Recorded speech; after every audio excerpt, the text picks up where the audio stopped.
بھارت اپنی پالیسیوں پر نظر ثانی کرے، وہ اپنی مرضی ہم پر مسلط نہیں کر سکتا۔ اسلام آباد میں انسٹی ٹیوٹ آف اسٹریٹجک اسٹڈیز کے یوم تاسیس سے خطاب میں اسحاق ڈار نے کہا کہ بھارت نے فالس فلیگ آپریشن کی آڑ میں پاکستان پر جارحیت مسلط کی اور ہم نے بھارتی جارحیت کا فوری اور مؤثر جواب دیا۔ بھارت نے پہلگام واقعہ پر جھوٹا ڈرامہ رچایا، بھارت اپنی پالیسیوں پر ایک بار پھر نظر ثانی کرے۔ انہوں نے کہا کہ پاکستان اپنی خود مختاری اور علاقائی سالمیت کے تحفظ کے لیے پرعزم ہے۔ بھارت آبی دہشت گردی کر کے 24 کروڑ پاکستانیوں کو یرغمال بنانا چاہتا ہے۔ بھارت اپنی مرضی پاکستان پر مسلط نہیں کر سکتا۔ بھارت یک طرفہ طور پر سنتاس معاہدہ معطل نہیں کر سکتا۔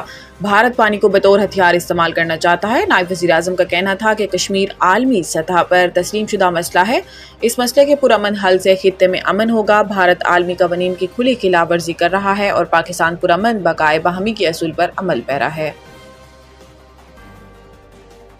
بجٹ میں ٹیکس چھوٹ حاصل کرنے والے اداروں کی فہرست میں اضافہ۔ تفصیلات کے مطابق اس میں سابق صدر پاکستان اور ان کی بیوہ کی pension, state bank of Pakistan اور state bank of Pakistan banking service corporation, federal board of revenue foundation, Pakistan council of scientific and industrial research اور Pakistan water and power development authority کو ٹیکس چھوٹ دی گئی ہے۔ اس کے علاوہ Pakistan agricultural research council, Pakistan water and power authority کی کارپوریٹائزڈ ادارے، وزیر اعظم خصوصی فنڈ برائے دہشت گردی کے متاثرین، وزیر اعلیٰ پنجاب ریلیف فنڈ برائے خیبر پختونخوا کے بے گھر افراد، IDPs, national disaster risk management fund اور سپریم کورٹ آف پاکستان کو ٹیکس چھوٹ دی گئی ہے۔ رپورٹ کے مطابق دیامر بھاشا اور محمد ڈیمز فنڈز، وزیر اعظم کا کووڈ-19 relief fund 2020، national endowment scholarship for talent, securities and exchange commission of Pakistan, privatisation commission of Pakistan اور فوجی فاؤنڈیشن کو بھی ٹیکس چھوٹ دی گئی ہے۔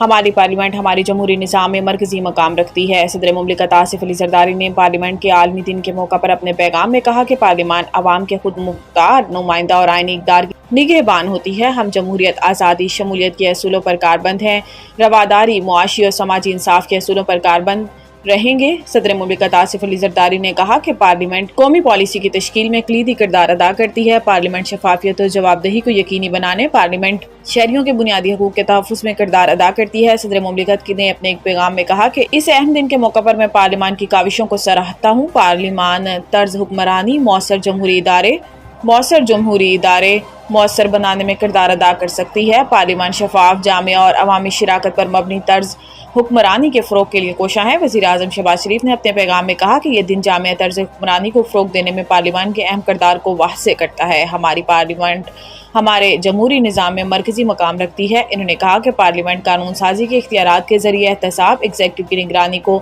یقینی بناتی ہے۔ وزیر اعظم کا کہنا تھا کہ صنفی مساوات اور سماجی تحفظ کو آگے بڑھانے کے لیے پارلیمان کا کردار اہم رہا ہے۔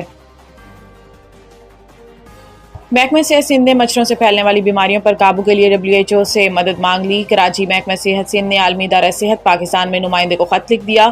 محکمہ صحت کے خط میں سندھ میں مچھروں سے پھیلنے والی بیماریوں پر قابو پانے کے لیے عالمی ادارہ صحت سے تعاون کی درخواست کی گئی ہے۔ خط میں کہا گیا ہے کہ بارشوں اور موسمیاتی تبدیلیوں کے باعث مچھروں سے پھیلنے والی بیماریاں بڑھنے کا خدشہ ہے۔ عالمی ادارہ صحت کے اس مینجمنٹ، تشخیصی سہولیات اور انڈور سپرے میں تعاون کرے۔ خط میں مزید کہا گیا ہے کہ طبی عملے کی تربیت کے لیے بھی WHO سے تکنیکی معاونت کی درخواست ہے۔ عالمی ادارہ صحت کے مسلسل تعاون پر شکر گزار ہیں۔ WHO کی مزید معاونت سے مریضوں کو فائدہ پہنچے گا اور صورتحال بہتر ہوگی۔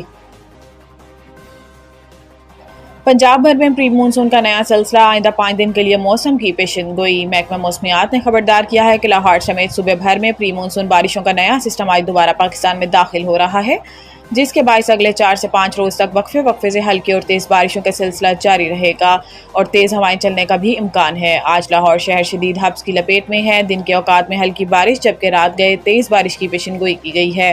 موسم کی یہ خوشگوار تبدیلی شہریوں کے لیے کسی حد تک سکون کا سبب بن سکتی ہے، تاہم متعلقہ اداروں کے لیے یہ ہنگامی صورتحال کی وجہ بھی بن سکتی ہے۔ صوبائی دارالحکومت میں آج کم سے کم درجہ حرارت 26 جبکہ زیادہ سے زیادہ درجہ حرارت 32 ڈگری سینٹی گریڈ تک رہنے کی توقع ہے۔